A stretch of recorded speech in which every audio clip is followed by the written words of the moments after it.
listeners and readers of AwardsWatch.com. This is the Awards Watch Podcast, episode 218. I am your executive editor, Ryan McQuade, and joining me today is our editor-in-chief, Erik Anderson.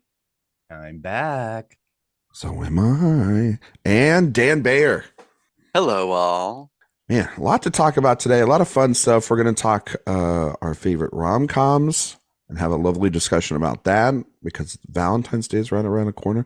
We're going to talk some BAFTAs because BAFTAs will be next weekend. And so it would be kind of hard to record a show and talk about and get BAFTA predictions because they'll kind of be going on at the same time. But we had some breaking news this week that is going to affect next year's Oscars. We're already talking about next year's Oscars. We're not even finished talking about this year's. And that is that there's going to be a new Oscar category at the ceremony. Erik, you covered the news on the website. Can you tell the listeners out there, if they haven't already heard about the news, what this new exciting fun category is? Drum roll. It's not stunts. It is best casting. So as expected, the moment that this was announced, everybody online either suddenly became experts in what casting is or clearly show they have absolutely no idea what the role of a casting director is or what the likely outcome of winners would be for this category. And so I think it's largely, there's somewhere in between that is the truth. And actually one of the more interesting parts of the announcement was that it was not going to go into effect or will not go into effect for 2 years. Oh yeah, it's like 2 years. I'm sorry. It will be the films of 2025, but not until the 2026 98th yes Oscars, because they want 2 years to be able to figure out exactly that, what that means. The casting branch was, interestingly enough, the last new branch added before the production branch was last year, and there's 160-ish members, so pretty small branch. Mm-hmm. And as we know about voting, that would take like barely 30 votes to be a nominee. Yep. And so a lot of people were like, oh, okay, so it's just going to be the biggest cast that gets in or wins, and it'll be like the SAG cast ensemble award.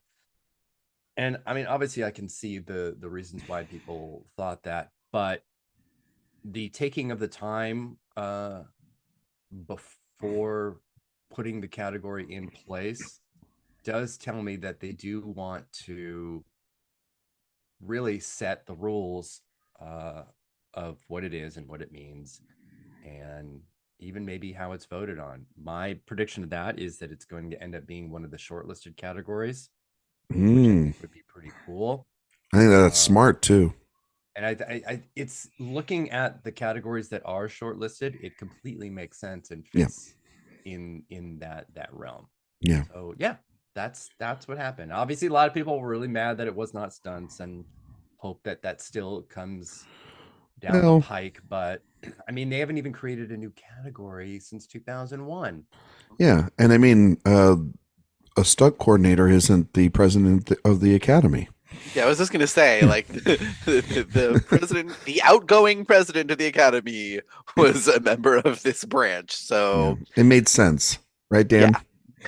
I was like, I imagine that if he did not get this accomplished before he left the presidency, he would have been very unhappy with himself. Yeah, it would have been a little bit of unresolved business. It would have felt like, but Dan, what were your thoughts on it? I mean, Erik was alluding to a lot of the unfortunate conversations, it felt like, or like people speculating what it would have been this year, and I think that that's not really like the point of this. The point of this is that we have an exciting category. It's interesting, and I agree with Erik. The timing of it, taking their time on it, which is something the Oscars tend to not do. I mean, the last time they tried to bring out a new category was the best popular film or whatever, and and they rushed that sumbitch right out there, and it backfired on them completely. So I assume you're like Erik in agreeing that taking their 2 years or whatever to figure out what these rules are is a smart move. Yeah, well, I think it's something that they really have to do because the first thing that I thought of really was like, well, okay, so Francine Maisler and Bernie Tesley, they just do like all the casting, right? So like, Congratulations to three-time nominee A.V. Kaufman. Right, like it's just gonna be like the same people getting nominated for over and over, and I think that's the first thing they have to figure out is like, are people allowed to get nominated more than once in this category, or like like in the sound categories or other things like that, or is it going to be like acting where you get one and that's it?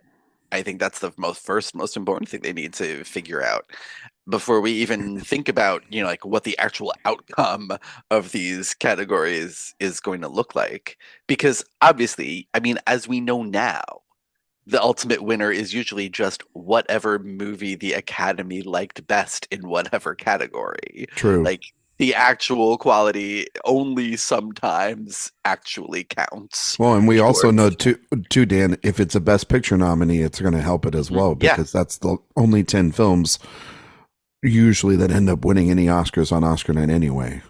Yeah, it's true, and I think especially in this case, it's something that the casting branch really needs to look at and say, where do we draw the line in terms of nominees for this category? Because once it's handed over to the larger membership of the Academy, nothing they can do, right? But all they can exert a form of quality control and saying, like, we're going to have the short list, or we're going to nominate because we know what actually goes into it. But I think it was you, Erik, that tweeted something about, like how they need to make a distinction between like director cast actors and casting director cast actors, because like Oppenheimer, Nolan just cast Cillian Murphy, like that should not be taken into account, right? There are certain things would that mostly be for like the supporting yeah. scientists, probably most likely. Yeah. You know what I mean, or whatnot. Yeah, I mean, for me, what I think will be great about it is and why, Erik, I actually think it's great that you mentioned that it should go on the short list, because I think a bake-off style for this would be great. Presentations would be great. Potentially showing audition videos would be great. I think that would be. Oh, that would be wild. Actually. Yeah, I think that would be insane. That would be something that I would personally love to hear about, to see, to maybe be a part of the presentation. I don't know. Is there something that in the process that you guys have you guys thought about that you'd like to see from the category once it is established? I mean, mostly, I do want to see the short list thing. I think that would be the right way to go about it. And I don't think they're going to exert any type of limitation on the number of nominations that a single person can get, because they don't with any other category except for acting. So I don't think that they will. Really should get rid of that for acting. They absolutely should get rid of it for acting, and it's insane because every other category you can. Neil Corbold has 3 nominations in visual effects this year. You can get multiple. If a director, it's kind of awesome. If a director did multiple films, they can get nominated for picture and director. Like it doesn't make any damn sense. I mean, I know when we get to BAFTA in a little bit, that's going to be, I think, a really great time to talk about one of the categories there, which is casting, which they've had, which is a really interesting lineup. Because it's missing some major titles, and includes some much smaller ones, much smaller, and smaller casts as well. Yeah, and I think maybe that might be a really great barometer for that branch to look at, versus what SAG does, which is generally pretty large casts. And that sometimes when you have a small cast of 4 or 5 people only, it's even more crucial that you have a great casting director that brings people together to the director and to the producer that end up, on the final call sheet. No, I agree. Well, we shall see how this unfolds. It's going to be a 2-year wait. Can't wait for also it to, like Dan was kind of saying and Erik was saying, it will get misinterpreted. We will have, it feels like the sound categories again, where we're going to be screaming into the heavens, this is what editing is and this is what mixing will be. We will have to explain that multiple times, not just on this show, but probably in articles and everything. And all that will be at, it'll be at AwardsWatch.com. The DGA winners were last night. No surprises, just confirmations. Really, Christopher Nolan, guy directed Oppenheimer. Looks like he's directed an Oscar winner and his first Oscar win for Best Director because he locked up the DGA. It's not set in stone, obviously for sure, but it's pretty darn close to it. And Celine Song won Best Debut Feature, which, I mean, it was the only choice and it was the right choice. There was an upset, I believe, in television, if I'm not mistaken, Erik. The Last of Us beating the 4 Succession episodes. That made me personally so happy. Me too. I was like, this is a great night. Wonderful. Because that was the best episode of television of last year. Sorry to everything else. It's a fantastic win. But it beat 4 episodes of Succession. Nuts. Previously Succession had all 5 spots in this category. Wait, did they kick him out? Wait, are you talking about last season, or are you talking about, or did they? Oh, okay. The previous season, Succession had all 5. Oh, wow, that's in the category. Stupid. Yeah, and has 4 of the 5 this year. And I know that's going to immediately run people to vote splitting, and that's fine. You can say whatever you want. I don't really care anymore. I mean, to Dan's point, it was one of the most talked about best episodes of the year. So. If anything, it certainly was, but Mark Mylod had just won the Emmy for Connor's Wedding 3 weeks ago, even though the voting on that happened in August. But I think a lot of people, myself included, did expect that to win, just as a kind of continued role of how Succession and The Bear have played. And Beef.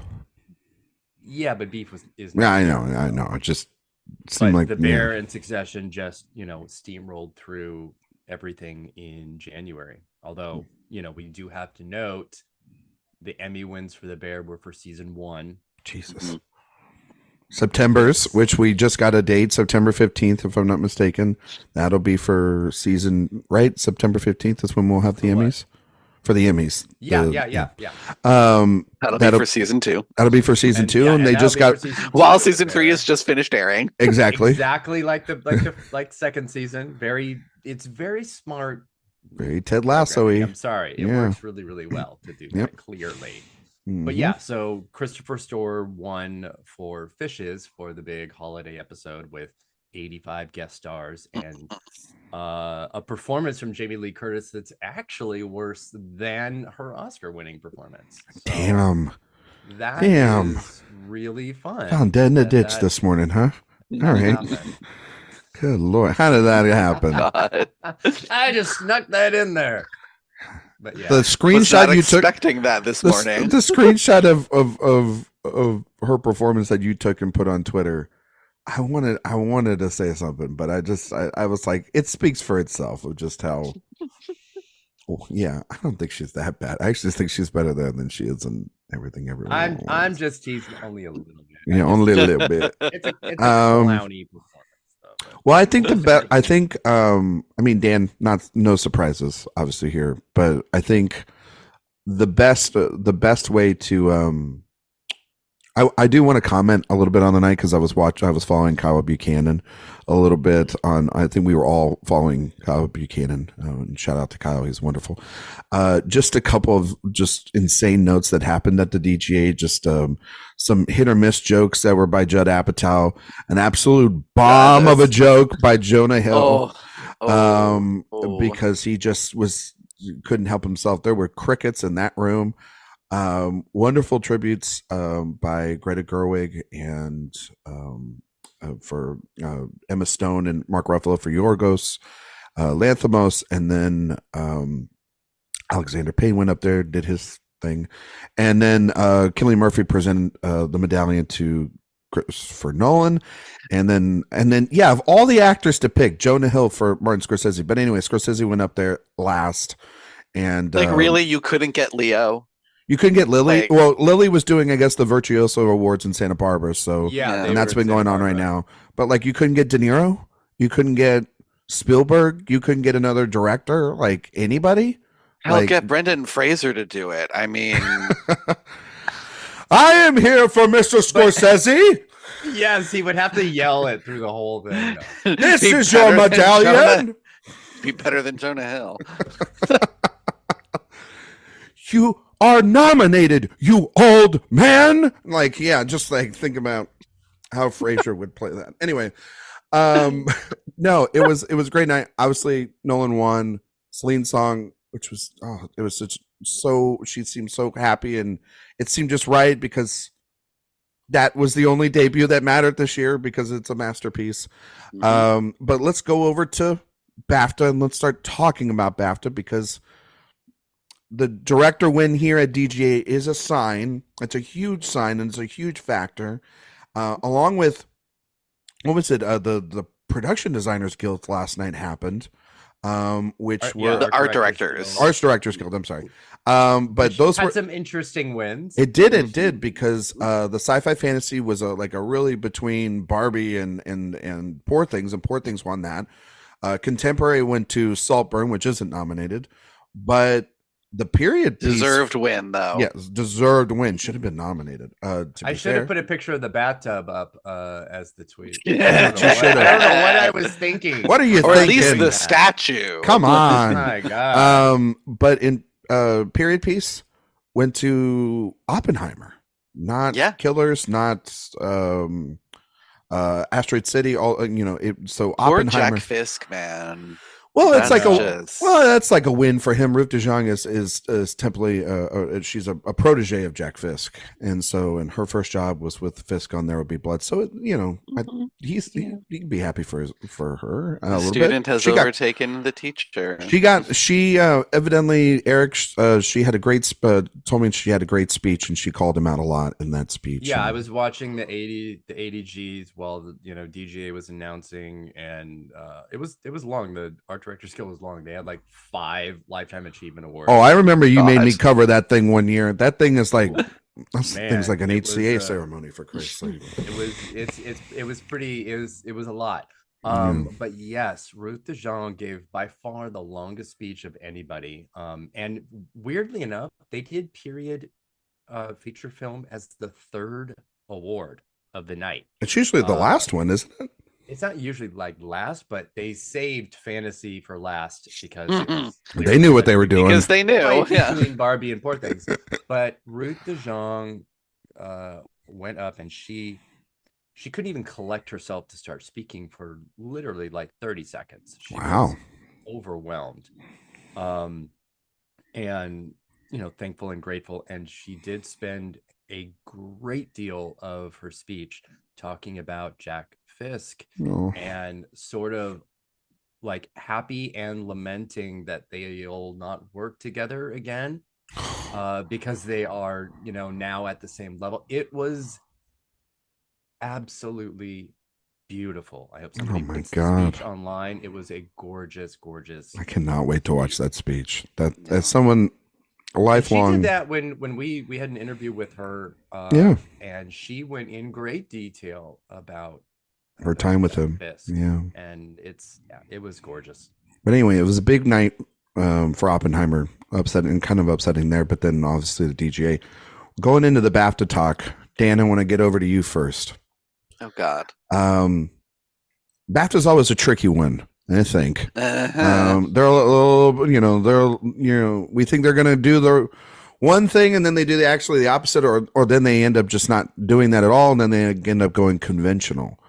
So overall, Dan, how are you feeling about any predictions that we're about to do here for BAFTA going in? Are you nervous? Are you confused? Are you still on the fence about a lot of things? I never feel good about BAFTA predictions. What are you talking about? Anyone who does is either British or crazy. Okay, delusional. Like, I don't know.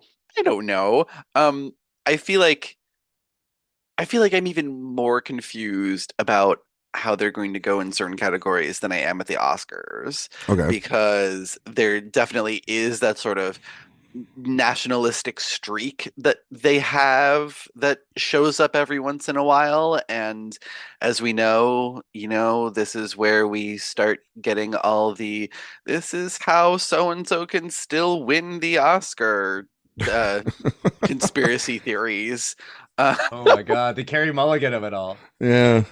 Well, she get in here, but she didn't get in the Her she would have been on BAFTA. she would have been on if they didn't save the others, and yeah, the mental gymnastics you have to do with BAFTA sometimes is fucking ridiculous. No, for sure. Yeah, and that's the thing. It's like you never know looking at these categories, which ones actually were voted on by the membership versus which ones were saved. I mean, I don't know. Sometimes you could could usually, sometimes but you not could all tell. the time. Yeah. Okay, Yeah, sure.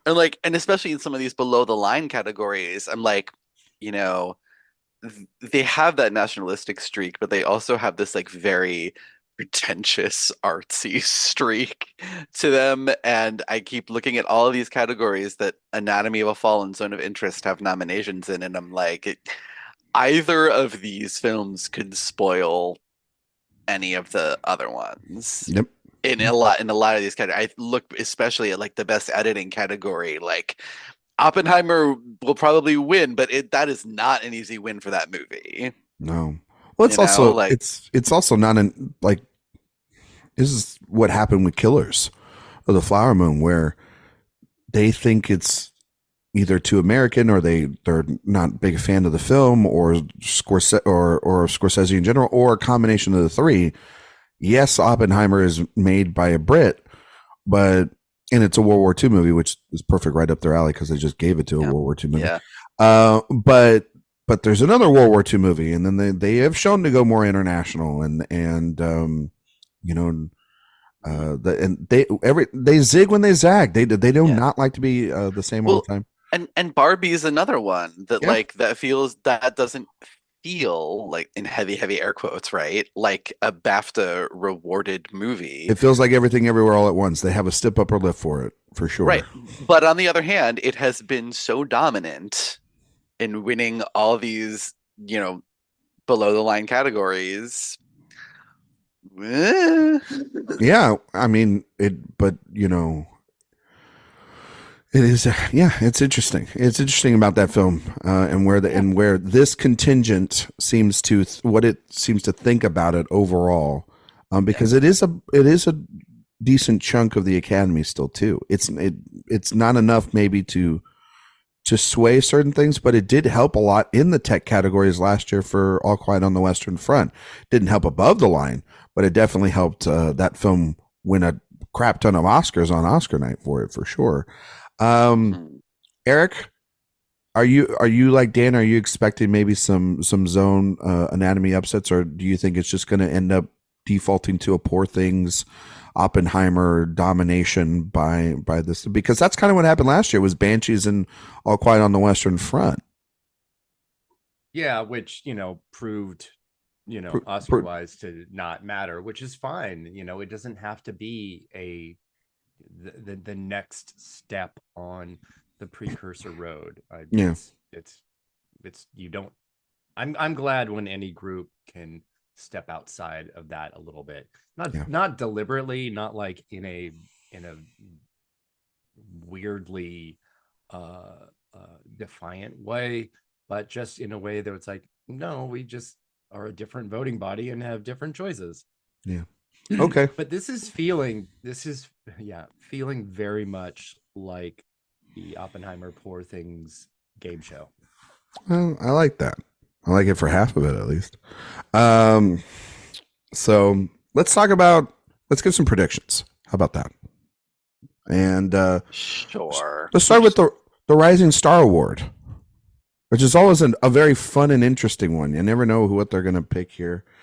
Phoebe Denver, Io Adebri, Jacob Elordi, Mia McKenna, Bruce, and Sophie Wilde. So, Erik, who do you think is going to win this? First, this is a really great lineup. It's a really great. No, it really is. It's flawless. Yeah. It's an amazing. They do a good job with this lineup most years. Every year. Yeah. Yeah. Yeah, and this should maybe be a category. This is an audience voted category, just so that everybody knows that, which does sometimes give us some left of center surprise winners when you consider fellow nominees, and then where they end up career wise. So I think this could really go a lot of ways. I would probably lean to Io or Mia here. Even though I think it's easy to be persuaded by the internet boyfriend baby girl of it all. I was gonna say Elordi. He's like right there.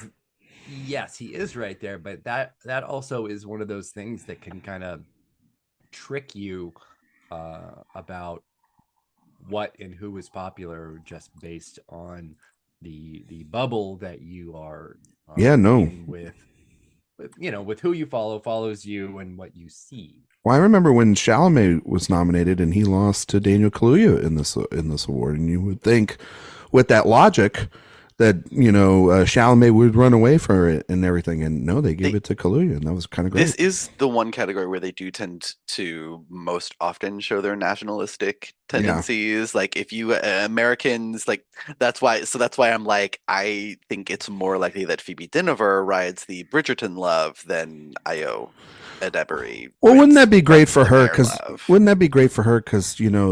they don't make roles for her age. You know what I mean? So like I could not with that. My God, get the fuck out of here with that logic. Absolutely so crazy. But I don't know. I think Denver it feels like Bridgerton is like so far removed, far away now. Yeah.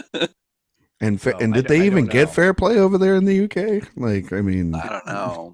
I mean, like, I don't know. Does anybody even remember that movie? I think I'm probably going to lean to Mia McKenna Bruce, honestly. She's the one that I'm hoping wins it, because my God, that performance in How to Have Sex is just incredible. Star is Born performance. If a fair play drops in the woods, does anybody watch it? Anyway, I'm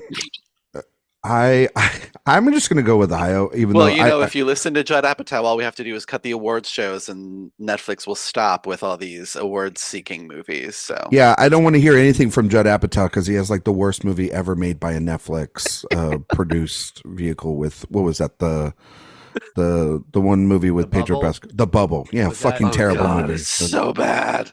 Yeah, it's funny that they get Judd Apatow to like do things, and it's like, dude, you've been a hack for a while. Anyway, that's for people that think Don't Look Up is a masterpiece. Yeah. They think that Don't Look Up is so subtle. Yes. Subtle like a sledgehammer. Yeah, I'm just gonna go with Io because I think she is everywhere right now, and yeah. And she'll have the Irish vote. So she'll have exactly. She'll have the Irish vote. There she you go. She has Paul Mescal's vote, and that is all that matters. Okay. Yeah. Outstanding British film: All of Us Strangers, How to Have Sex, Napoleon, The Old Oak, Poor Things, Rye Lane, Saltburn, Scrapper, Wonka, Jesus, and The Zone of Interest, and every other British film that was released this year. Dan, what do you think's winning Outstanding British Film? Well, I look. Okay. This season has been very difficult for Erik, It's gonna continue. Josh, It's gonna continue to be. and all of the rest of us who are big fans of All of Us Strangers. And I would love to predict that tear-stained, crying Jag will end here, but I'm not sure it will. I just have no faith because it has just not turned out our way. But I think that the only real competition for that in this category is the Zone of Interest. A Best Really? Director nomination, a number of other nominations that they don't have, that All of Us Strangers doesn't have. All of Us Strangers got in for also Best Director and Best Adapted Screenplay, but it didn't really do anything below the line the way Zone of Interest did. Yeah. It's possible that Zone of Interest was one of those saves though, but in a lot of those below the line categories, but just based on what we're seeing here, I feel like it's between those two, and I am too drained to have my heart broken again by predicting All of Us Strangers and having it lose. So, Erik, you boldly tried to predict a screenplay nomination for All of Us Strangers, and it backfired on you. Are you willing to predict an All of Us Strangers win here, an outstanding British film, and have that backfire on you as well? No, absolutely not. I Okay. think it's third at best in this category. Yeah, it's right behind. Actually, it might be fourth. I think Napoleon's Poor right Things there. is winning. Yeah, but I think Poor Things should be able to take this. Yeah, I know. I was making a joke about Napoleon. Yeah, I know. Or maybe Wonka, because it's about chocolate. You know what? Dan's right. Like Zone of Interest feels right, but like Poor Things did well so across the board. yeah, it did. You know, keep an eye out for Saltburn. It played really well also too in these categories throughout the BAFTAs. I doubt that it'll do it. I think like All the Strangers and Saltburn, like the nominations were the wins for those movies. Except for, Andrew Scott.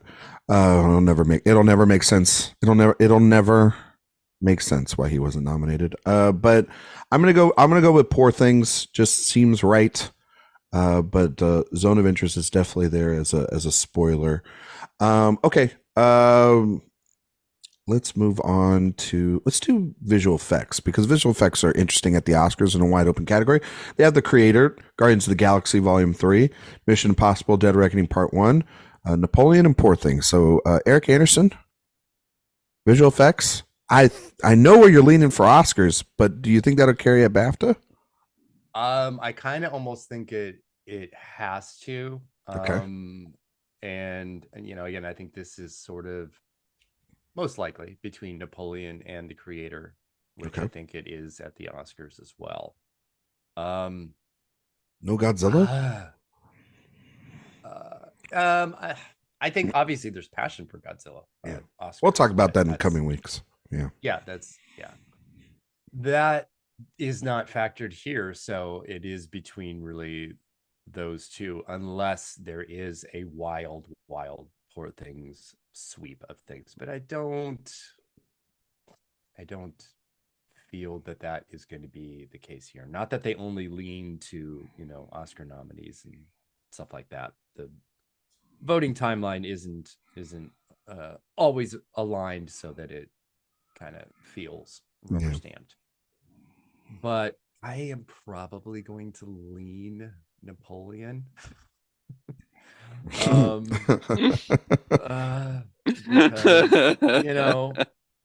he blew up the Sphinx, and there you go. And that really happened in real life. So he's got those boats. Everybody knows that, and he's got boats and lamb chops. So come on, and the ice lake. I mean, come on, boats and hose, baby. Yeah. Wow. Yeah. But yes, if it's The Creator, that actually makes perfect sense too. But I don't know. Yeah. Napoleon just has done better than expected all over the place. Yeah. So I think I'm gonna stick there. I'm going Napoleon too. Or Wow. Napoleon also. Yeah.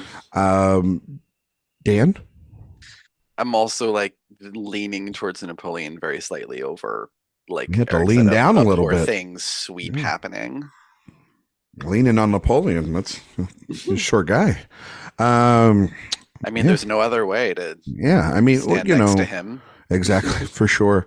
No, I think the creator, I mean, honestly, I would consider possibly like just an eye out on Poor Things because Yeah.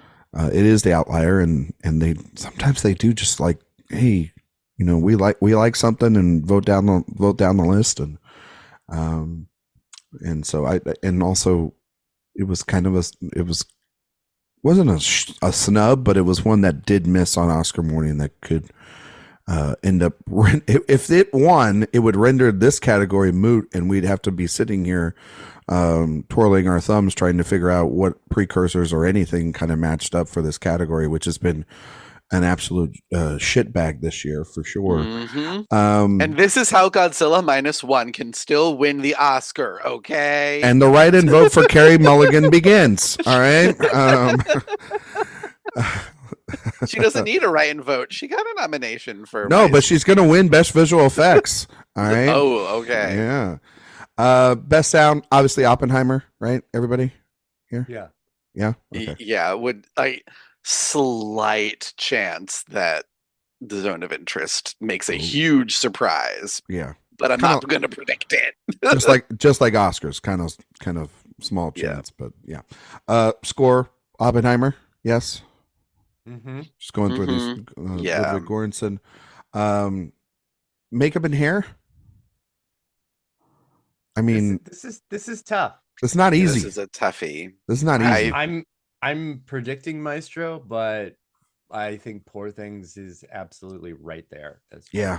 Yeah, I'm going for Poor Things in this one. Yeah, me too. I think Maestro will win the Oscar, but I think it's gonna stumble here.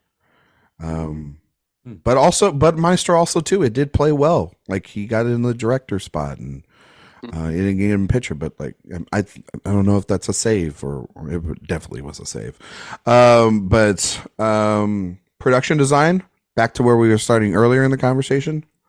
Poor Things. Poor Things. Erik, Poor Things. For production design, yes. Yeah. Poor Things. Yes, I agree. Editing, I'm going with Oppenheimer. I'm going to stick with it. Yeah. I think it's more likely than not, but I definitely have my eye on Anatomy of a Fall as a potential spoiler. That is very fair. It would be my number 2. Yeah. Yeah, like that feels like a very British Academy thing to do. Very highfalutin. Cinematography, Hoyte, Oppenheimer, easy. Yeah. Unless because the BSC did go for Robbie Ryan. That's true. Again, like not predicting him, but I think that's something to watch out for. Okay. Same, Erik.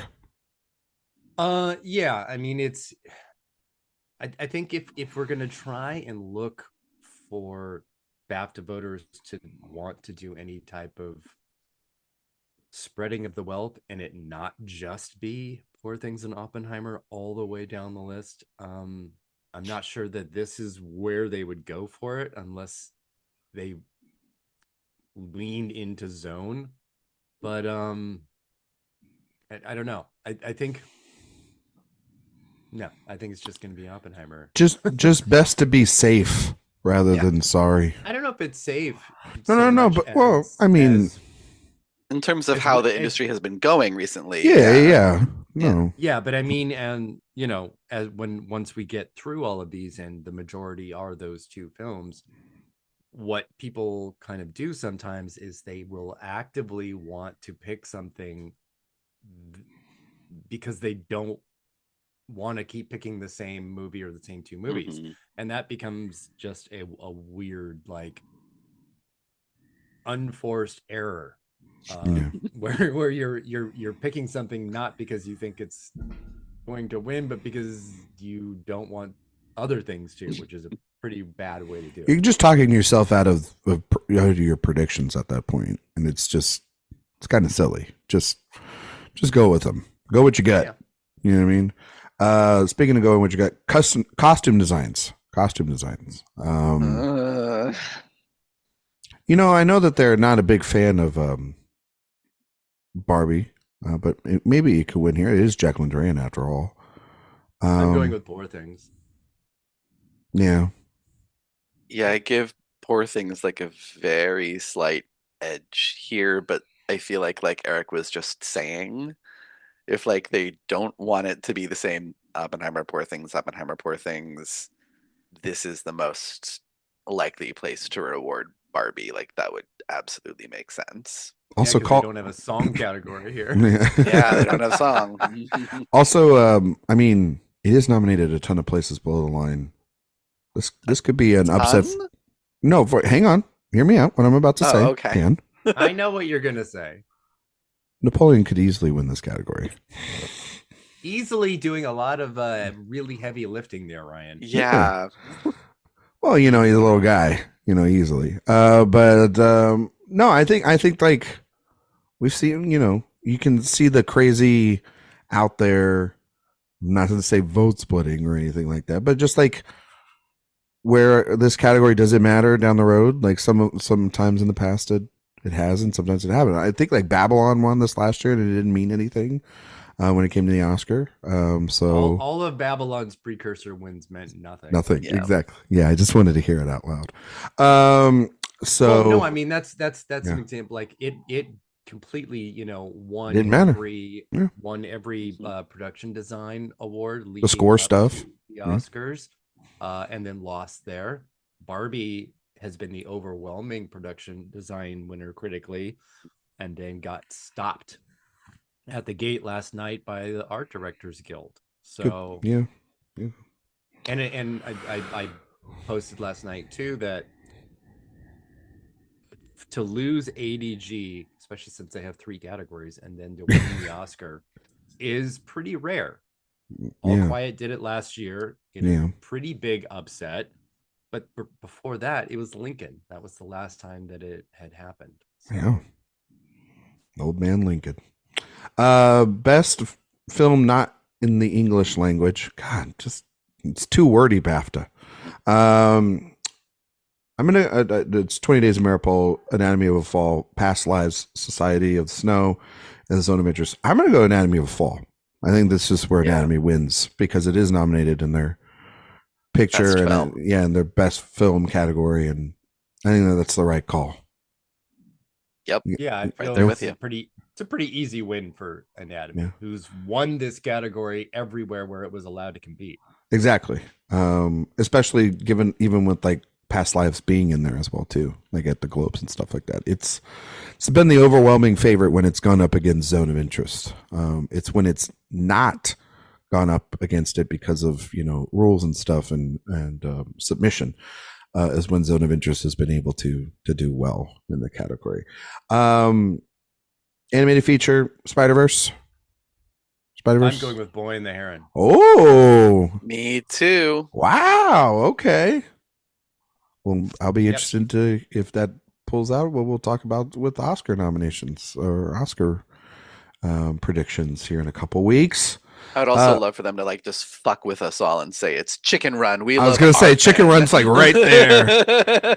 Shame on them also for only putting 4 nominees in this category. It's like you can't watch one more fucking movie, like for real. It doesn't make any sense. It doesn't make why any sense. This is the only 4 nominee category. It's never made sense, really. Yeah. Documentary. 20 Days in Mariupol. Yeah. All right. Cool. All right. Let's do original screenplay. Erik. Anatomy, Barbie, The Holdovers, Maestro, Past Lives. Anatomy. Yeah. Anatomy. Okay. Dan Bear. Yeah, I'm saying Anatomy of a Fall.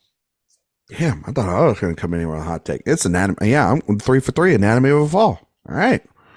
Cool. Adapted screenplay. All the Strangers, American Fiction, Oppenheimer, Poor Things, and The Zone of Interest. How are we feeling, folks? This is a much tougher category. This is very tough. Yeah. This is very tough. I literally could see any of them winning. Oh, I think Cord Jefferson's not going to win that against a bunch of Brits. No, he's closer to an Oscar win than he is to a BAFTA win. I agree, but I could still say the Americans being like the Brits going like those silly Americans. Isn't it the film's only nomination? Yeah. Yeah, I think so. Yeah. So that would be pretty And remember, That would be wild, there are some American BAFTA members. Yeah. Who shouldn't be. But anyway, this is very tough. I feel like it's between Poor Things and Oppenheimer. And I would lean Poor Things. I am going to go with Tony McNamara. I think that just makes sense. But yeah, I wouldn't be surprised if a Glazer Nolan I wouldn't be an upset. I guess it'd just be an outright win. The only upset really here, only between those three. Yeah, the upset would be Andrew Hay, but that's not happening. So Yeah, unfortunately, if I rank them, Yeah. which I usually do, it would be Poor Things, Oppenheimer, Zone, Strangers, and Fiction. Yeah. Is that where you're going, Dan? Did McNamara win for the favorite? Anybody got that on there? That's a good question. Hold on. I think so, but I don't remember. Talk amongst yourselves while Erik pulls it up. I have all of it up right now. Oh. Boop, boop, boop, boop. He did. Yeah, that's what I thought. 18. Don't know if that plays into their hands or not. But he is very popular. Yeah, I like him. And I think a Nolan win in adapted screenplay is more likely also to happen at Oscars than at BAFTA. Like as a part of the whole package for that film. Like it doesn't necessarily need to happen, but if he was going to win that, I'd be just like, oh, that's not surprising that he won there. You know, given the competition at Oscar, I don't think it's more likely there, but it could very easily happen here. I'm gonna say Poor Things just because of the Tony McNamara of it all, and because I think that I don't know, they're giving Nolan enough other awards. Yeah, but that hasn't stopped him. That doesn't. I mean, it stopped them in the past. It's Yeah, a lot of they ain't people stopping him awarding this him year in the past, but not going to give him this year. Let's go Poor Things. All right. Supporting actress, Divine Joy Randolph. Divine Joy Randolph. There you go. All right, Dan, you agree? Yeah. Okay. I mean, she won London Critics. That was wild. Huge. Kind of it's crazy. Yeah. Best actor in a supporting role. Downey? Yeah. Yeah. I think this is the acting categories will be lockstep with what we have seen so far, and it's only actor that's going to maybe be I don't know. Well, it's only between two people. So. Well, sure. We'll get there. I don't agree with you. But yeah, I'm going with Downey. Dan Downey as well. Yeah, Downey. The sweep continues for Robert Downey Jr. All right. Boo. No boo. We're not doing that. Best actress. Best actress. Are we not doing casting? Oh, I'm sorry. Do you want to do casting? All right, let's just go back to it. I thought he was saving it for last for the fascinating discussion. We opened with talking about the casting. Yeah, best casting. All Those Strangers, Anatomy of a Fall, The Holdovers, How to Have Sex, and Killers of the Flower Moon. I'll say that. I mean, I think the reason I wanted to talk about this was because that's a good lineup. Really interesting lineup compared to the picture, the conversation about what it could be, and certainly in comparison to picture, because Poor Things and Oppenheimer are both not here. I think what's great about is 4 of the 5 nominees here have a discovery in them like for the Holdovers and Anatomy, it's the two younger performance, or even the younger performances. You have a rising star and How to Have Sex, and then mostly the Osage actresses in Killers of the Flower Moon. Most people they were not household names, and then all the strangers. You have this wonderful 4-actor ensemble that carries that film, and that casting is so important to getting you to buy into that story. I think it's a great lineup. Like it's a hell of a lot better than SAG. I'll give it that. Like SAG's just like what's the most, and this is like, no, they actually put some thought into which I like. I mean, I think it'll be. You know what? I'm gonna go All of Us Strangers. Fascinating. What are you trying to do to me? Yeah. I'm gonna go All of Us Strangers. I think honestly, I think that like it is the casting. Your tone feels very pointed right No, I think I mean, personally, I would say Killers makes a hell of a lot of sense as well too. But I don't know, All of Us Strangers, home turf. It was again, really important casting. Had to get that right for those 4 performers. Otherwise, that movie doesn't work.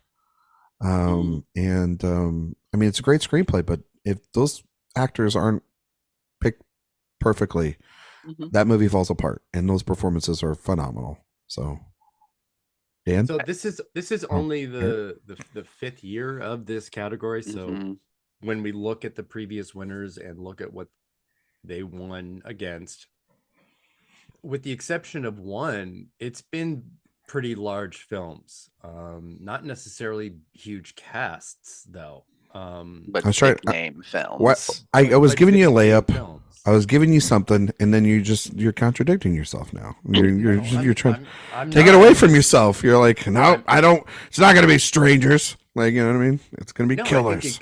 I think it could be, but I think Killers makes the most sense. Yeah, it does make the most sense. Yeah. Yeah, I think for me, this should go, but rather easily, to How to Have Sex. Yeah. Which is a cast entirely of unknowns that are all fantastic and that all feel super believable as like a friend group, which is incredibly difficult to get right. Yeah. But I think it will be Killers of the Flower Moon. I think especially with all those, the spotlight on all those indigenous performers is incredible, and they have actually been out there talking about that process a lot. I was just going to say, Dan, you're absolutely right. They, in the Q&As that you and I have been at, and then in others, they specifically talked to the casting director for the white actors and then the casting director for the indigenous actors. So they have them both on stage, and they both have had time to talk about their process. So see, that would make for a good like kind of also too conversation and clip reel when it came down the road for the future of the award. It's probably going to go Killers. How to Have Sex would be a rocks type of win. Yeah. Which was the one outlier. They beat Judas and the Black Messiah, Minari, Promising Young Woman, which had a very successful year at BAFTA. Elvis won last year and beat All Quiet, which was a massive BAFTA player. Yeah. And Everything Everywhere, which ended up being the massive Oscar player. Yeah. So it's too early to try and peg where BAFTA voters are really going to go. West Side Story beat Dune. Like, okay, sure. So I thanks, Rachel Zegler. Real smooth. I don't know, which is why this category is such a fun one this year, though. Killers is the only really large ensemble of all the nominees. But that's not an exact factor in this category. Yeah. Joker won over Once Upon a Time in Hollywood. How did that happen? You don't have to bring that up. So I don't know. So I think actually anybody in this category is a realistic winner. I could see Anatomy winning so early. Easily. Anatomy could win. Yeah. Again, the Holdovers could win that too. Let's go back to Best Actress. Talk about that real quick. Erik, Emma Stone. Emma Stone. Okay. Yeah. Dan Bayer. I mean, look, Thank logic and Thank you, Dan. everything else it goes. dictates that it should be Emma Stone. However, I am predicting Sandra Hüller. And I am predicting Sandra Hüller as well. And I don't have any mixed feelings about it. I think Best Actress will be chaotic going into Oscar night. We'll talk about SAG predictions next week, but I'm expecting a Sandra Hüller win here. I think that Poor Things is going to win a lot in other categories. So since you guys are both picking Hüller, what is the logic behind it that backs up her as a winner? Well, I think the film overall has done so well here, and they clearly, to get both in the direct, again, to pull that Oscar nomination, to get into the screenplay, to the director, to the film categories, the casting category, it's all over the map here, and this feels once again like I don't think it was a save. I think she was in there. I think she was in that top voter spot, and I think I don't know. It's this weird feeling I have of everyone thinks it's either going to be Lily Gladstone or Emma Stone, and I think that there's going to be there's already some talk, but I think it's going to continue a little bit of is it too soon to give Emma Stone her Oscar, a second Oscar? There's obviously some mixed feelings on Lily Gladstone's performance, but Sandra Hüller's performance, if you just look at it as overall, is the better, and it's one of the most talked about performances of the year. And then also too, you factor in she's in Zone of Interest, so it's a double conversation. She's not nominated for. Well, she is nominated for Zone here, but I think when you go to Oscars, it's she's in 2 Best Picture films. They're very strong outings. They got very strong fandoms, and I think that those add up to a win here and then a win maybe at the Oscars. I have 2 words for why I'm voting for Sandra Hüller in this category. Why I'm predicting Sandra Hüller in this category. Here we go. Emmanuelle Riva. Okay, so that's the one example that you really pick. It really is. That's really it is, but example of the last 20 years. But foreign language, Best Director nomination, other nominations in other categories, it makes sense. It makes sense to me. I fully understand that. I do think this is an underdog pick. I think that logically Emma Stone is the most likely to win, but I got this feeling about there is category. Imelda Staunton beating Charlize Theron as well. But it's hard for me to look even at Hüller's strength in 2 films as being able to overcome their own weird bias, which you would think that they would have less of one, being at least European, semi-European, since they're not a part of the European Union anymore. But you know what I mean. I know what you mean. It feels like BAFTA of all places would be more willing to do that. And but I don't know. They like both movies though, that she's in. It's weird. It's weird. It is weird. Listen, I'm with Dan. It's an out there pick, but if this is the only place where if she wins here, then this theory could work out, and it's one that based off Oscars and the nominations there and here, if Emma Stone wins here, it's over. You know what I mean? So I think at least, and because I'd love a Hüller win. I think she would totally deserve this. Yeah. But this is until I'm not trying to predict either. You know what I mean? It is kind of amazing that the only major award she has won is the European Film Award. Yeah. Exactly. For this, it's wild. Exactly. She could have really won the Globe. She should. Yeah. She should have. Yeah. And she really should have. I mean, If she had won the Globe, I would be much more like, oh, okay. Yeah. Yeah. So they're willing to, given their love of that movie on the night, like it was kind of shocking that she didn't. exactly. Yeah. Yeah. You know, And but, when we're saying she should have won, we are not talking about the quality of performance or anything like that. no, she should have won in terms how of the body has voted. Yeah, they won the fucking screenplay award that night. You know, like that was a big deal. And so I don't know. I just But yeah, that's why that's the only thing I'm using. I'm using BAFTA's own history. Yeah, and I get Emma Stone against it. I mean, yeah. I mean, we're I get Emma Stone is playing has a British accent, but she's also an American. So it's not like it's it's not like we're not talking about like a Brit here, going up against someone international either. So it's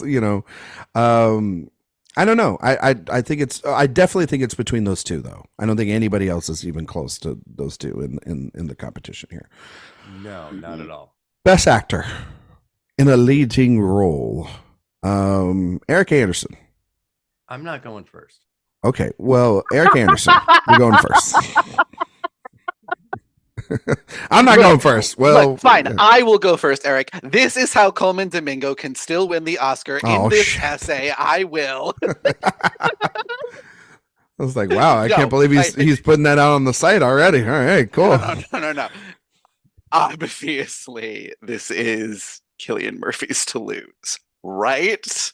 Ooh. Is it? Is it? I wanted to set you up there, Erik. I mean, that's why I'm. Didn't we hear this last year with Colin Farrell? Yeah. Don't we hear this every time somebody, that we think is in a movie? Irish. Irish. Still like Irish actors. This is Barry Keoghan's right there, folks. No. This is why it's a tough category. Also, right there at the bottom of the tub. For Christ's sake. But yeah, generally they're pretty keen on very Oscar winning performances here because before Butler last year, they went 1, 2, 3, 4, 5, 6, 7, 8 in a row. Yep. The blip of 2013, and then it was right back. Daniel Day-Lewis, Jean Dujardin, Colin Firth. It just sort of it's. There's an outlier, and then they go on a run. And there's an outlier, and they go on a run. Yeah. I mean, if there was going to be a great outlier to have here, it'd be Teo Yo. That would be like, that'd be incredible. Yeah, and this isn't where Cooper could potentially win something because that's more of a SAG play than it is here. If that was going to happen, which I don't think it's going to happen, but still, like Bradley, don't go to England. Just go to Los Angeles. There isn't a lot of like nationalism with these wins. No. That like points to anything. We just assume, but there's no assuming. They just vote for what they like at the end of the day. Yeah. I am going to actually lean to Giamatti here over Murphy. Interesting. God damn it. Well, Dan, did you end up picking Murphy? Is that what your pick is, Dan? I do think that this Murphy's to lose. I said it was his to lose. He will lose. I am not brave enough to predict Giamatti for this film to beat him, and I don't think anyone else can. So I am predicting him. Like, to be fair, what I have long time thought was going to happen is that Murphy would win the BAFTA and Giamatti would win the SAG and then go on to win the Oscar. But I see no reason to change from that right now. Oh man, this is tough. This is really tough because it's a little head over heart here. My heart wants to give it to Cillian Murphy because I think his performance is phenomenal in Oppenheimer, and it's also too. It's like if Oppenheimer wins so much, it just continues to not make sense that he would not win Best Actor. Because he's the titular fucking role. But But we've seen that many times before when epics have won Best Picture, is that the lead actor has walked away. I mean, without an Oscar or just a nomination. We look back on years and go, why did just a school teacher beat him? Anyway, I'm going to go with Paul Giamatti. I'm not confident in that pick. Does not mean, though, that I think that Cillian is losing the Oscar still. I have not made that prediction yet. But a BAFTA loss would hurt that for sure. But a SAG win would totally help Cillian Murphy as well too. So, but I'm going to go with Paul Giamatti, and he can talk about the England equivalent of a double-double from In and Out that night. I mean, the Holdovers did extremely well here. It's in film and director and sure. So it's a very strong film. Obviously, it's not as strong as Oppenheimer. Nothing is. No, but well, I like Erik saying that.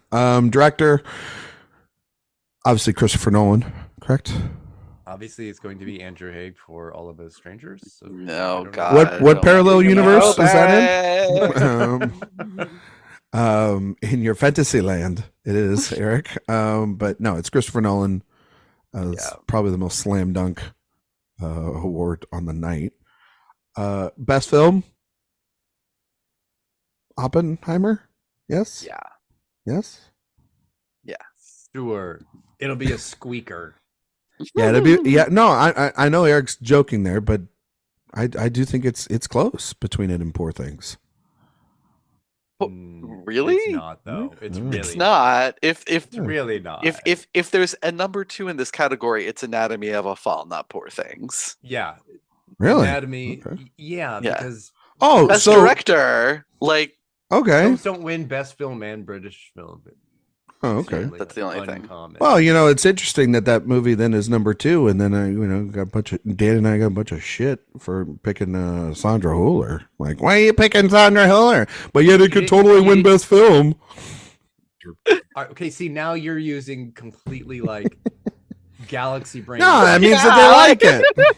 Means they like it. No, you that sounds like a terminally. No, you're just getting. Yes. Oh my God. Oh my God. Yeah, that's why Sandra Hüller's going to win. Oh my God. We'll see how the BAFTA goes, but yeah, it's going to be an Oppie night. Oh, what a night! And just continue the trend for Oppenheimer. All right, we'll leave BAFTA alone. We're going to talk about Valentine's Day is around the corner, guys. It's this week. Such a smooth transition there, Ryan. There was no transition to be made from BAFTA to Valentine's. There's no whatsoever. No. Valentine's Day is coming up this week. You guys got any plans for Valentine's Day? You guys going out? Yeah, I'm gonna watch Audition. There you go. Good for you, Dan. I can't wait for it to be on your list.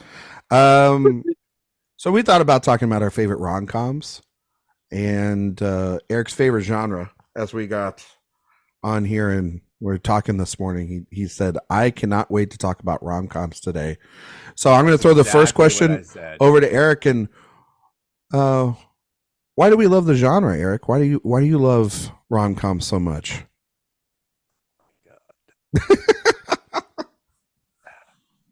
No, I do actually like a good one. I like a good rom-com. I do. But I think what they do is what every single genre of movie does, and that is give us some wish fulfillment and play out dream scenarios that in our real lives we don't have or maybe won't have, which is fine. Not everybody needs to have a Fair to Remember, Sleepless in Seattle type of romance in their life.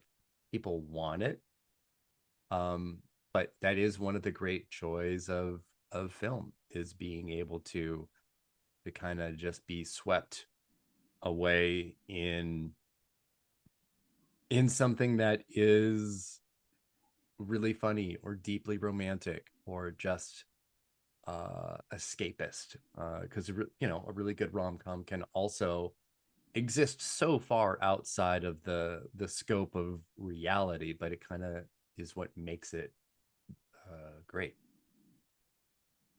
Okay, Dan, why do you love Yeah, why do you love genre?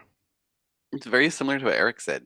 To me, romantic comedies, they're kind of like cinematic chicken soup, right? They just make you feel good about life. At least the good ones do, right? They just like they have this quality that is very life affirming, you know, that everything does end up happy and, you know, beautiful and lovely, and people are good and they get rewarded for good, and the villains get, you know, or not villains, but if you're not nice, you don't get a happy ending. And that's extremely comforting, especially in today's world. No, for sure. I mean, like what I love about them is that they are a good change of pace to some of the other films that we usually get to see. And when I was growing up, I don't, you know, I mean, I don't know the case now. I mean, they're trying to make the kind of comeback. And what I always thought was the secret to a great rom-com was two performers, two actors that just had incredibly fantastic chemistry. Yeah. That it's kind of the genre where movie stars can be their most movie star. And they right? can have the most fun. You can tell that they're having so much fun, mostly being silly or being a little bit goofier than and less serious than they have to be. You know, when we talk about most of the other films that we talk about in other genres, like, you know, when last week when I wasn't on, when you guys, Eric, talked about like spy movies, most of those, for the most part, especially nowadays, everybody has to be so serious and everybody, you know, it's action and everybody's fighting. In this, everybody gets to be a little bit more tongue in cheek, have a little bit more fun. You know, you look at a recent example like even though I haven't seen it, but I've heard good to mixed things about the Sydney Sweeney Glenn Powell movie. It seemed like the way that they promoted it, they had a lot of fun making it. And you can really, like Dan said, find the next movie star or somebody lives in the genre for such a long time.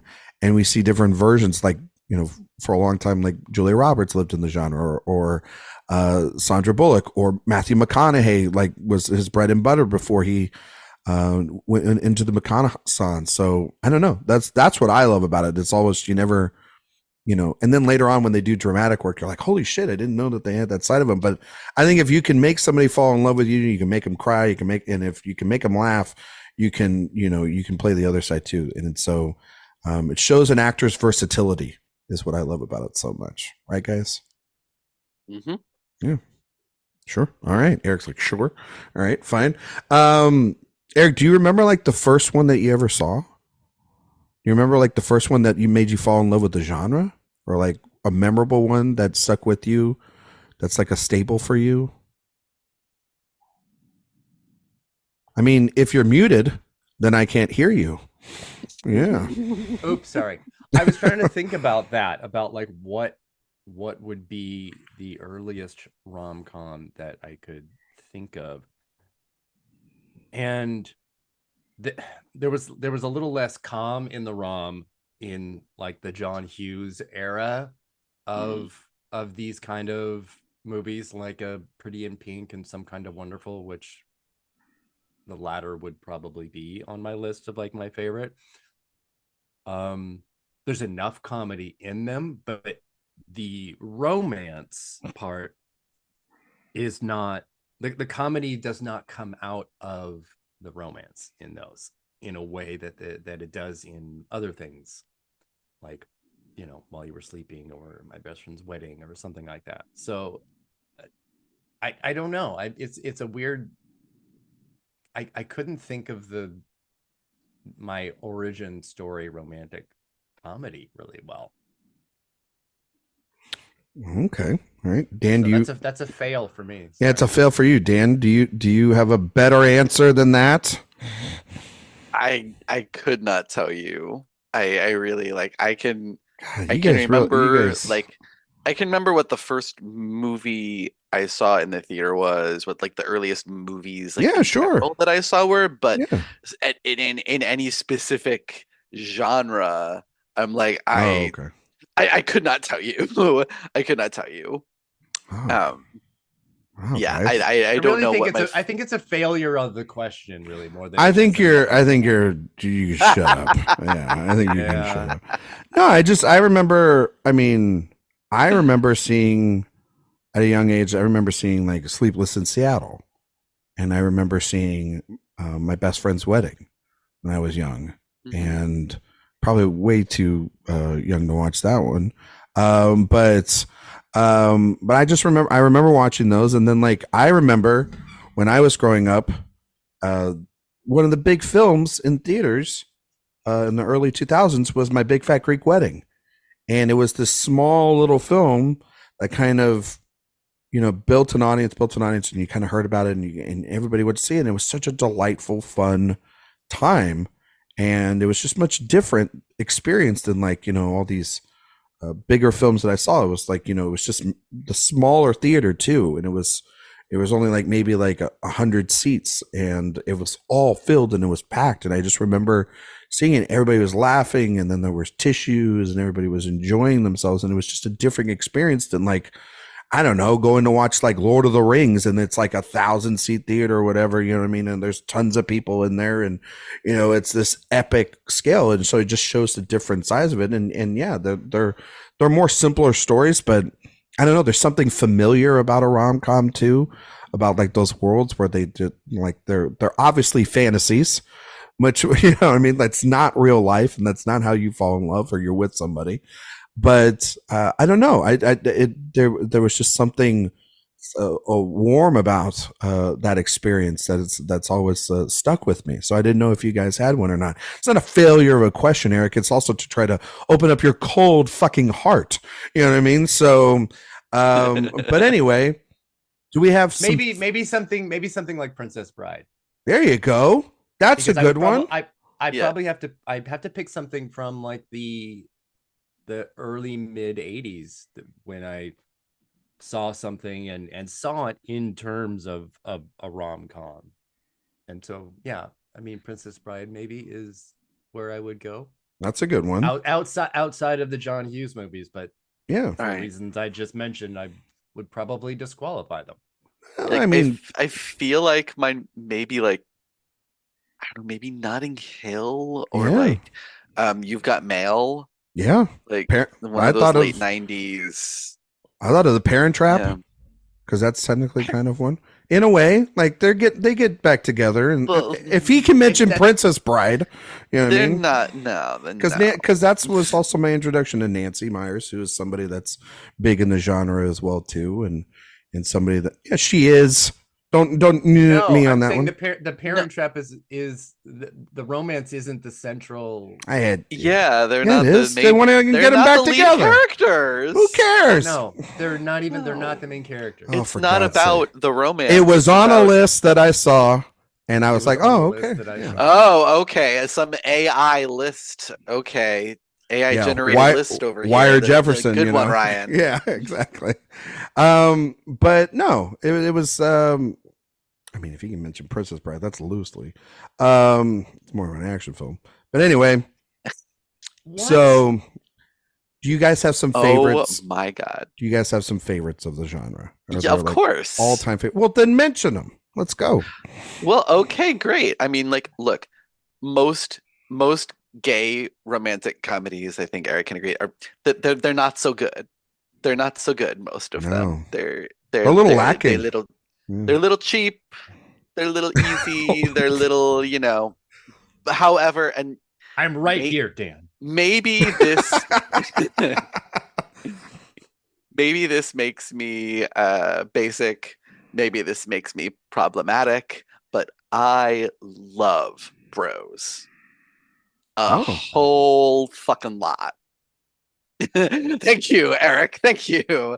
I loved Bros. Yeah. It's Erik loved so Bros so funny. much, he wrote the review up on the website at AwardsWatch.com. I did. Yeah. I do not understand the the hate, like the virulent hate that movie has received since it was released. I don't understand it. It's so delightful, so funny, so accurate to the gay experience, at least in my experience. And yeah, I love it. I love it. Oh yeah, I absolutely love it. I mean, I broke my list into straight rom-coms and gay ones rom-coms. because those are extremely different. Yeah. And then, within there, ones that are a little outside of center or normal. Not like, Anne Hathaway picking Gone Girl, but you know what I mean. Just a little bit like, oh yeah, sure. It qualifies. Because I mean, along with Bros, Fire Island the same year. Yeah. Amazing, fantastic rom-com. And actually a whole lot on my list are adaptations of classic material that are updated in a way that gives us a very cool new way to look at these stories. And Fire Island being Pride and Prejudice is fabulous. What great groundwork that material is for something specific like Fire Island. It's fabulous. But then I started really thinking about, there was sort of a golden era of gay romantic comedies in like the very late 90s and early 2000s. Yes. In a way that we absolutely do not see now whatsoever in any way. And it's so weird that we hit this like peak over 20 years ago, 25 years ago. It is insane. Gay romantic comedies. How did that happen? It is still mind-boggling to me that, and we can argue whether this is like a romantic comedy or not, but it was still a major studio film. The Birdcage made over $100 million. Yeah. And where were the gay movies that came after that? None. We got that and Tu Wong Fu in the same year. Where are all the gay movies from major studios today? I mean, the same thing happened after Love, Simon, where it was like, okay, cool, the dam is broken, where are the rest? But but even then, even at like an indie level, we don't have like a Trick, Broken Hearts Club, but I'm a cheerleader type of movies exactly. Really, no, I feel like they're all indie dramas now. There have been some like they're all Sundance. Fast. Yeah. Which one's been some? There have been a few that have come out. Like I really love Breaking Fast that came out a couple years ago, and there are a few other ones that I've seen at like New Fest and stuff, but they haven't broken out sort of beyond the festival circuit. No, it's either like very, very strange. No, it's either like you have to have like this really, I'm not trying to say loud, but you have to have like a big studio funding you, and or you have to have at least one big star. Yeah, or an up and coming star. And now, that's where it sort of leans to. Like that's why, like, the big ensemble of Fire Island or Billy Eichner pushing Bros, like it's those, that's where it's at. But like there's no the in between is a little loss. You know what I mean? Or you have to have a mass concept. You know what I mean? To your point, Ryan, most of them now really lean to being dramas, and and a lot of times they are like, it's paired with being also a coming out story.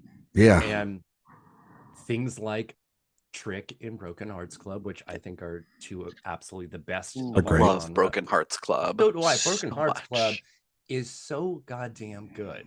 It's so quotable, and it's not about that. It's both of those movies are purely just gay romantic movies for gays, and they are not for really the consumption of anybody else. They're not for the mass, or understand, so that they have like their inroad. It's like, I can relate to that. I don't give a shit about that. We don't need you. Yeah, we don't need you for this one. So I mean, so those are two that like live with me all the time. They are absolutely beautiful, funny, vibrant movies. I mentioned But I'm a Cheerleader. That is certainly that was so good. That and Kissing Jessica Stein, those were movies like right up there. Kissing Jessica Stein is so good. Yeah. Kissing Jessica Stein is great. Yeah. Those were like, I was like, oh wow. I was obsessed with Latter Days in 2003. Oh my God, Erik. Don't talk to me about Latter Days. I love Latter Days so much. But even that is like, it's a little sketchy on the romantic comedy part of that. It is. Yeah. It is. It's really just like an extended porn scenario more than anything else. And then which is what most of them were. Like, yes. Let's be honest. Yeah. Yes. Which I'm not mad at all, because Erik's like, and I have no problems. It was the only time we got to see, boys kissing and girls kissing. We were like, we would often, allow Look, ourselves Mambo to Italiano is a terrible movie, yeah. but two boys kissing. There you go. Yes. But anyway, that's I even loosely would put My Beautiful Laundrette in here. Yeah, there is some, but it's more drama than it is comedy. Yeah, it is. Sure. Yeah, I was gonna say but that's leaning more than what I was saying. Yeah, I know you want to get it in there, but like I just want to get it in there. Yeah, you just okay. All right. I mean, and every list should have My Beautiful Laundrette on it. Let's be clear. True. Every list of best anything. That's true. Yeah. I mean, obviously, I just rewatched a couple of all-timers. I was on the plane back home from LA recently, and it had When Harry Met Sally on the selection, and it's the best. You kind of forget about just how perfect that movie is, and then you just watch it. I never forget. I know. Well, I mean, I feel like there's some movies you're like, yeah, I'll put it on, maybe I get, because it's a staple, and it's become like a New Year's staple for people, and people watch that at night, or it is number one on every damn list, and it's number one for a reason, because it's incredible, not just because it's a wonderful script and Rob Reiner's best directed film, but I mean, Meg Ryan and Billy Crystal are absolutely perfect together, and long before anybody else's sweater game, there was Billy Crystal's sweater game, and my God, the sweaters that he was pulling off in that movie, and just like also showing the evolution of how a romance can start from people hating each other to being friends for such a long time, and then falling in love, and then the complications of that, and it's not as easy. And that's what I thought about Nora Ephron's script so much, is that like it wasn't just an easy, like, you meet, you fell in love, and like the splicing of real life, stories in there into this fictional one. I just think it's a perfect fucking movie in every sense of the way. So I love that movie so much. And then I watched Moonstruck last night in preparation for this. Another perfect movie. Perfect movie. The hottest Nick Cage has ever been, easily. When she walks down into that cellar and he's by the oven with the bread, I mean, holy fucking shit. Like when he flips that table and says, "Get in my bed," my clothes would have been off. I would have been like, I'm with you. It's Jim Carrey in Bruce Almighty. Take me here. But I think of those being just like all timers, and also ones that crossed over with the Academy. And that's what's interesting. It's like there are so many all timers that did have a crossover, and it seems like the genre doesn't. I don't know, hasn't felt like there's been one that has been sort of accepted in a long time. I mean, we have, I mean, one of the biggest Oscar winners of all time, we talk about winning the Big Five, is a romantic comedy. It happened one night. It happened one night. And I thought you meant The Silence of the Lambs. Oh, well, that too. I mean, well, that's actually Hannibal is canon. Yeah. The chemistry between I mean, you're not wrong. And Clarice Starling is so people horny. say the chemistry between Buffalo Bill and Brooke Smith in that movie is just mwah. Damn. People say that we're in love, Clarice. You know what I mean? So, exactly. Silence of the Lambs is a rom-com. Well, I mean, if you read Hannibal, they do technically become romantic partners.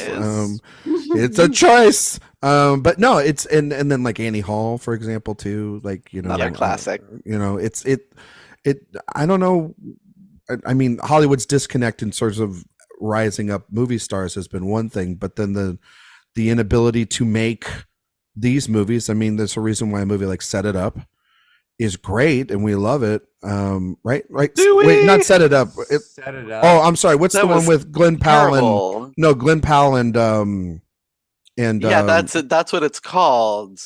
And it's bad. No, it's a good movie. People like talking about it. No, but it's people without taste. It's a good movie. And Zoe Deutsch. No. Yeah, it's better. Not at all. Yeah, people love that movie. Yeah. I mean, people do, but there's no accounting for taste. But what I'm saying is that are the people in the room with us now, Ryan? I mean, I liked it. I didn't think it was as bad as like there was a couple others that came out that year, or like it's better than like The Kissing Booth and shit like that. But those were movies that the bar is very, very low. But that's the point. A lot of these movies end up going straight to the streamers now, and we don't get we get maybe a one or two off. Like Crazy Rich Asians is a perfect example of like this big film, and it's part of a series and doesn't have its sequel or anything like that.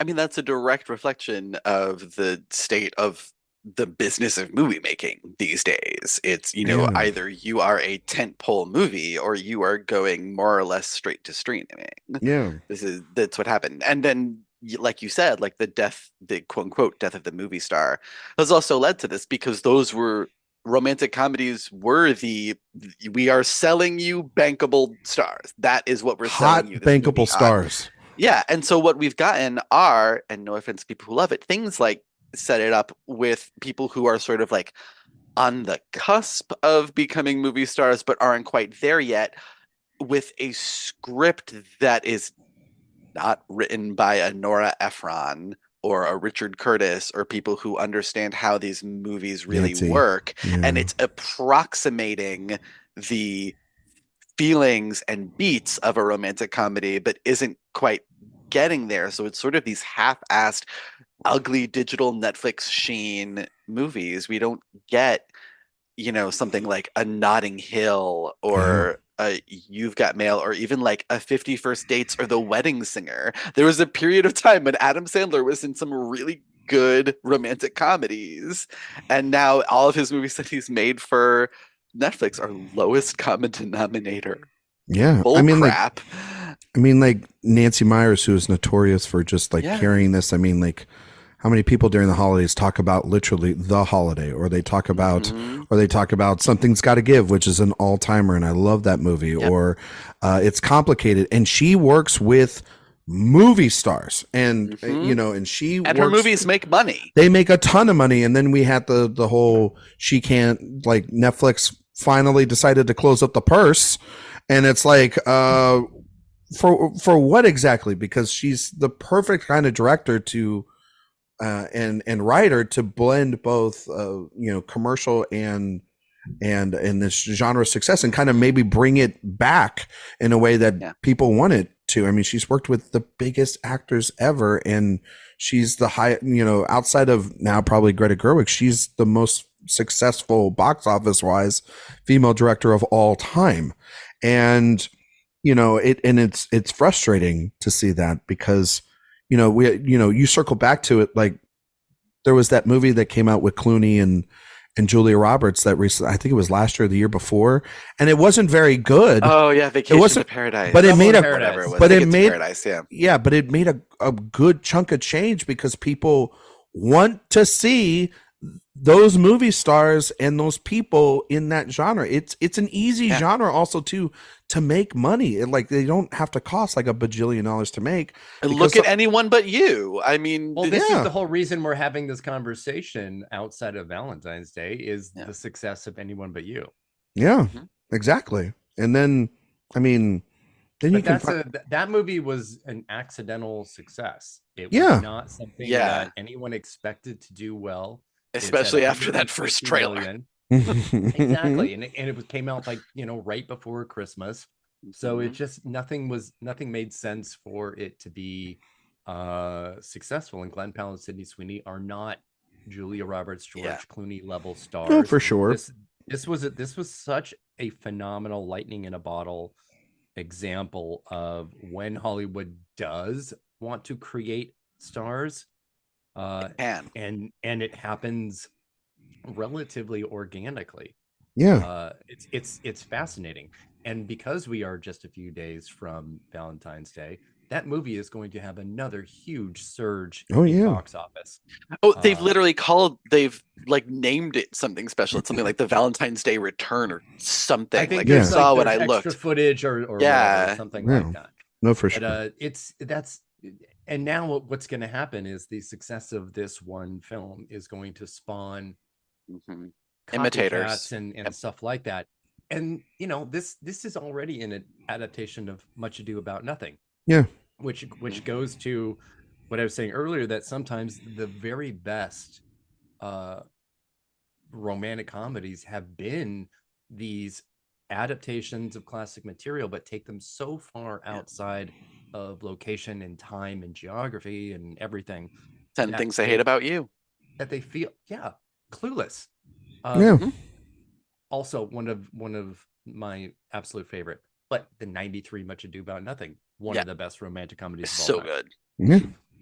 And I think we might see a little bit of that, because again, that's the 90s were really full of these high school adaptations of classic material and updated versions. So I think that's what we might see in the near future, are the mining of more Shakespeare stories and Jane Austen and whatever else, to find a way to speak to something 2020s as much as possible. No, I agree. I mean, like, it also goes back to what Dan was saying. It takes like real non-AI generated writer directors to go into, like, I mean, Pretty Woman, Richard Curtis made sort of his bread and butter off of that. Talk about Nora Ephron, John Patrick Shanley. I mean, Albert Brooks is broadcast news. Defending Your Life. Incredible. Mike Nichols. Would be shocked. I would be shocked if we don't get another like Shop Around the Corner. Yeah, that feels like sort of movie. Like it's been a long time since You've Got Mail. Like I feel like that movie is that property is bound to make a resurgence. You could update it for 2020s so easily. Etsy Shop Around the Corner. The App Store around the corner of your phone. You know what I mean? Wow. No, but I mean, there's a lot of fun, and I mean, going to it. I mean, I put this question in there, and I kind of think it's an interesting question to ask about, like, as we're talking about writer directors, but do you guys know of maybe a writer or director that doesn't normally you would associate with a rom-com that you would like to make a rom-com, or is there some that you would be like, oh, their sensibilities here maybe work well for potentially making one down the road? You could argue that this man has made at least one romantic comedy before, but I'd like to see him make like a pure romantic comedy. Is Yorgos Lanthimos. Oh, that would be interesting. Okay. All right. Just circling back to poor things in the BAFTA conversation. All right. I like it. I was thinking more about The Lobster in that particular case. Killing of a sacred deer, I mean, nothing is more romantic or comedic than Nicole Kidman just laying on that bed. I was thinking the romantic relationship between Barry Keoghan and a plate of spaghetti. You know what I mean? So I mean, yes, the Adele Exarchopoulos of it all. Anyway. Oh gosh. A full-on romantic comedy from somebody who is not like traditionally. Yeah, that we that we don't normally think of, like maybe as or That could really that do could it. really do it, like you know Jeez. has maybe the sensibilities within their filmography that could lend well to Let's this. see Robert Eggers do a straight Shakespeare adaptation. Set it in the period time. Show us how dirty that shit really was. Come on, Ari Aster, you know you want to do it. You know what I mean? You know, I feel like he kind of has, so maybe this isn't really, maybe it's a bit of a cheat, but Mike Lee, I think he's done sort of romantic comedies. Yeah. But they do, as we been talking, really lean to drama, the drama side of it. But I think he'd be, I don't know, just, I mean, I love all of his films. I think it would be an easy jump for him. I actually kind of want Jane Campion to do something more like Sweetie style. Yeah, That would be nice. I would love that. I think she could absolutely do that. I think she can do anything, but yeah. Oh, those are great picks. I mean, obviously the answer is like Greta Gerwig, but because I'd love to see her just do a straight, big old giant, rom-com. It's pretty obvious choice. Yeah, but sometimes the obvious choice would make the best choice. I thought we were trying to look a little bit outside the box. I mean, the outside the box we pick. All would have picked Greta outside the box pick. Let's just get Jonathan Glazer to do it. He hasn't made something light in a while. I mean, look, Under the Skin is a romantic comedy. I don't know what you're talking about. Sexy beast all over again. No, I'm just kidding. Lars von Trier and Michael Haneke obviously be doing next year's Valentine's blockbuster. I mean, obviously, like somebody like the sensibilities of like if he wanted to just make a rom-com just because he's had romantic elements in his films for sure is somebody like Wes Anderson who could really do well and has his own aesthetic and everything as well. I mean, obviously Paul Thomas Anderson is someone that has had romantic films and depending on how dark your sense of humor is, Phantom Thread is definitely I will say, like Sophia's not here, but Phantom Thread is a romantic comedy. I will Phantom Thread is on my list. I had two films that are on, like, here's the outside scope of romantic comedy, and it's Phantom Thread and Harold and Maude, which is there you go. My favorite romantic comedy of all time. Harold and Maude is great. Fantastic film. But then, like, I don't know, Celine Song is about to do a romantic comedy, and that kind of seems perfect, right? I need that movie. Right now. Yeah, that's gonna be gonna be a really, really good one. I can't. She's totally would have been, if she wasn't already making it, she would be on the list. Yeah, she'd be on the list. She should make one. Yeah. Do you guys, because I know this is, we can sort of wrap this up here. Maybe not about like our favorite rom-com pairings of all time. You can talk about those real quick of like maybe two stars that you love the most in a movie, but maybe stars you'd like to see in a rom-com going forward. And that might be interesting. Like, I mean, obviously you could pair whoever you want, Erik. Why were you Paul Mescal and who, Erik? Who would you like Paul to be with? I mean, Io, obviously. Like, we've done the groundwork for that. I know. I'm telling you. If it happens, we want producer credit. But do you guys have any like maybe pairings that you would potentially like to see in the future? I'll say one of my favorite romantic comedies that it gets shit on pretty regularly because it had the temerity to be a comedy that won the Oscar for Best Picture is Shakespeare in Love. And okay. I thought Gwyneth Deserved Paltrow win. and absolutely deserved. And I thought Gwyneth Paltrow and Joseph Fiennes had incredible chemistry in that movie. And I'd love to see them do another one, frankly. Especially now after so many years into their careers and how they've both done such different things since then. Yeah. I would love to see that. Erik? I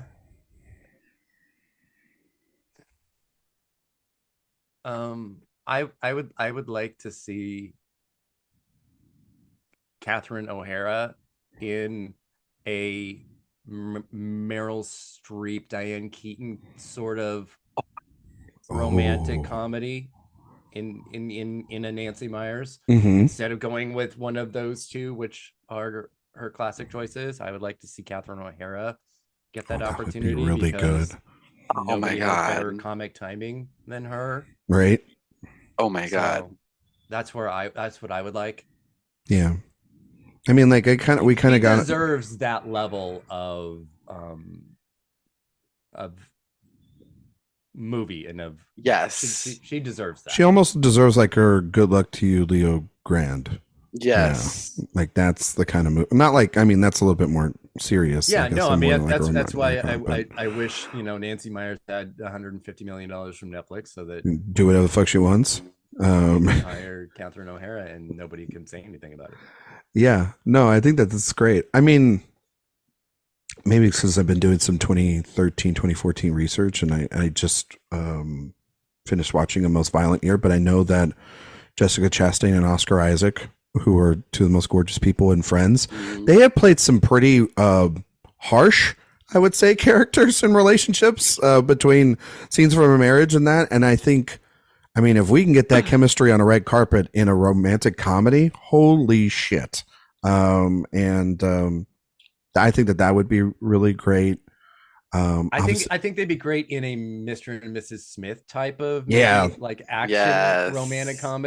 I think they would be pretty great because they would need to be adversarial, little budding. Well, yeah, or like can just be like two executives in a boardroom, and when they're fighting for the same pitch and they don't like each other, but they got to work on this major project to bring it in. You know what I mean? And then they fall in love. Yeah, that would be kind of that great. And we haven't seen I don't think we've seen Oscar Isaac in too much comedy, which would be great. I would love to see Adam Driver actually in a comedy. Somebody, I don't know who the hell that could be.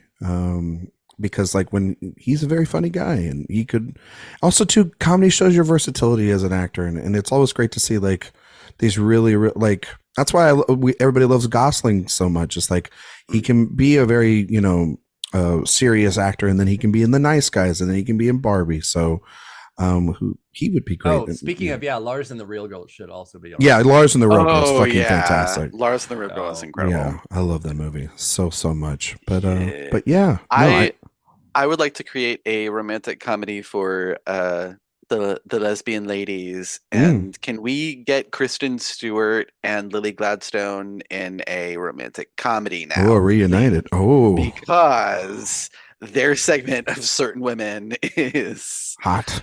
It's so good. Yeah, it's so good. Oh my God. Yeah.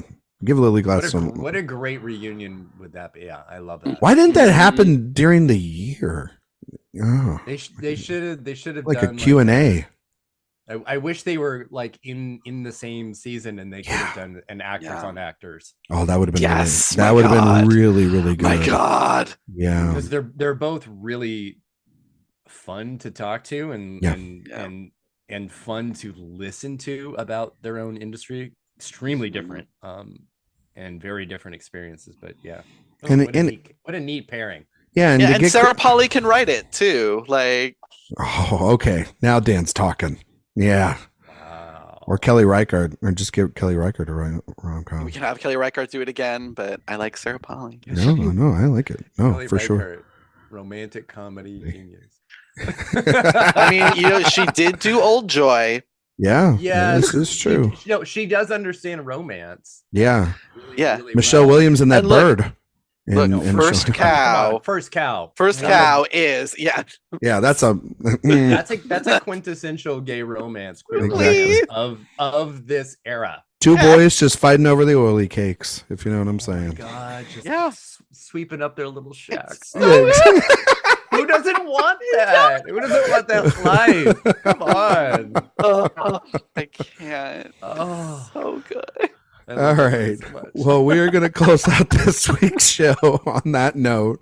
Dan, can you tell everybody where they can find you and all your work on the internet? Of course, you can find me on the social media network formerly known as Twitter at Dance and Dan on Film. You can find me on Letterboxd and Post at Dance and Dan. And of course, please find my writing at AwardsWatch.com.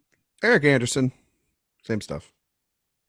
Well, I think now you could probably finding me rewatching First Cow at some point in the next couple of days. We'll see it on Letterboxd. Get logged. I won't be able to get it out of my head. Otherwise, obviously, yes, please at awardswatch.com, on Twitter at awards_watch, and awardswatch everywhere else. Yeah. You can find me on Twitter, Instagram, Letterboxd at Ryan McQuade 77. You can find all my work here at awardswatch.com. If you like podcasts, we're doing one that releases every Thursday, and that's Director Watch. We're in the middle of our William Friedkin movie series, and this week's episode is To Live and Die in LA, which was a wonderful episode. If you didn't listen to last week's episode, it was Erik, Jay, and myself talking about cruising, and what an education for all of our listeners out there. Speaking of a classic romantic Comedy. Yeah. Just a man and another man and a fisting machine. Brought to you by Crisco. Anyway, it's been a really great series for the William Friedkin series so far this year. So please go ahead and give it a listen. 5 stars on iTunes or Spotify. Greatly appreciate that. Also, when you're over at the website, sign up for the newsletter. Erik releases those at least twice a week. There's a lot of great stuff there. Reviews, interviews, these podcasts, a lot of the different guild wins that's going to be happening over the next couple of weeks as well. All awards predictions too, which Erik's going to have to start doing here. It's going to be final predictions coming up. Very busy next 3 weeks. Yes, Erik's got to earn his keep. And then of course there'll be Berlin, and then next month there'll be South by Southwest review. So there's a lot to be. And then we're right into the Emmys. Yeah. Okay. Again.